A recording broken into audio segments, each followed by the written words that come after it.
Welcome back to Washington Watch. My name is Joseph Backholm, and I'm sitting in for Tony. Last week, the American Academy of Pediatrics rejected one group's application to participate as an exhibitor at its upcoming annual conference, and they gave no explanation for why. But it's clear to most that it likely has to do with the group's plan to share the latest evidence regarding the practice of pediatric gender transition.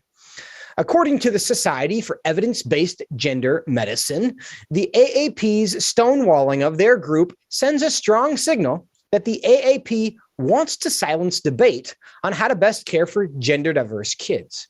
Why? Well, joining me now to talk about it is Dr. Michelle Cretella.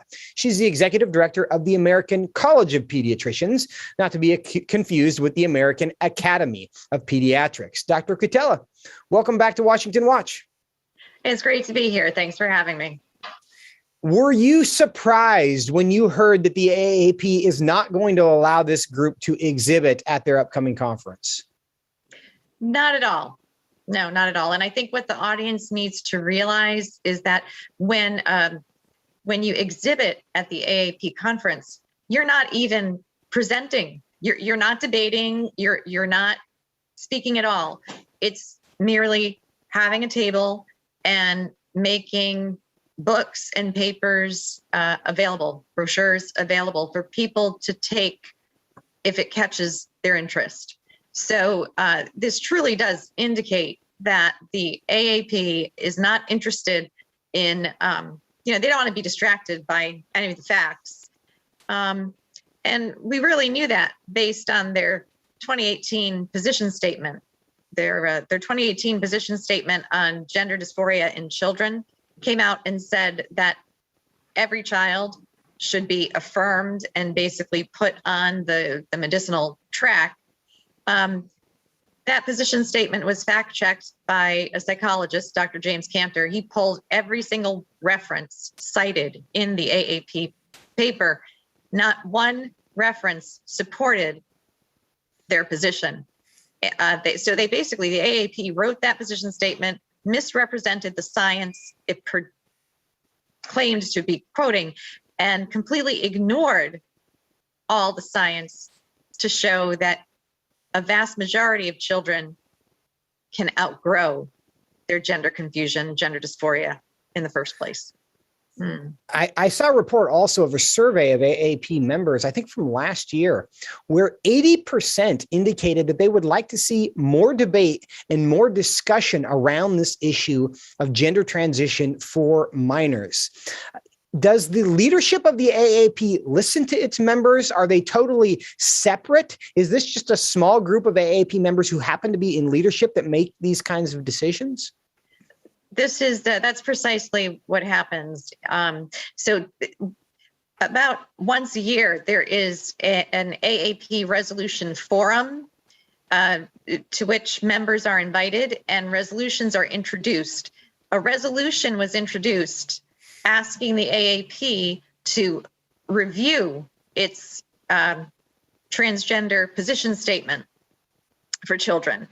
In light of the most up-to-date science, in light of the fact that Sweden, Finland, and the UK and other leading countries in Europe are actually pulling back and promoting counseling over these medical interventions now. 80% of the AAP members present at that forum were in favor of the AAP reconsidering and updating its statement, but the leadership nixed it. And in fact, when the AAP comes out with a position statement on any topic, at most, that statement was vetted and passed by probably 30 pediatricians. But what you will hear is that the AAP represents 66,000 pediatricians, and this is what they believe. No. Do you think that the AAP membership might start to push back on its leadership a little bit? Because among the 66,000, I don't know what percentage of them would agree with the leadership, but certainly the majority, based on that survey, are very open to conversation about learning, because that's what science is, right? It is a conversation. It's a constant debate. It's a constant questioning of conclusions. So do we think that the membership of the AAP might push back and we could see a change in the AAP's position on this issue? It's very difficult.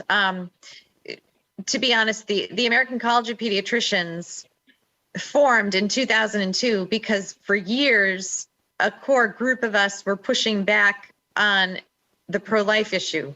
The fact that prior to Roe v. Wade, the AAP acknowledged the fact that our patients began at conception, but following Roe v. Wade, the AAP basically started promoting the right to teenage girls to have abortions even without their parents' knowledge. It is very difficult because of the structure, sort of this top-down, top-heavy structure. It's difficult. Yeah. Do you mean to suggest that science is not the most important thing to them? On issues that overlap with sexual morality, no, science would not be their top priority. No. Dr. Michelle Cretella. Thank you so much.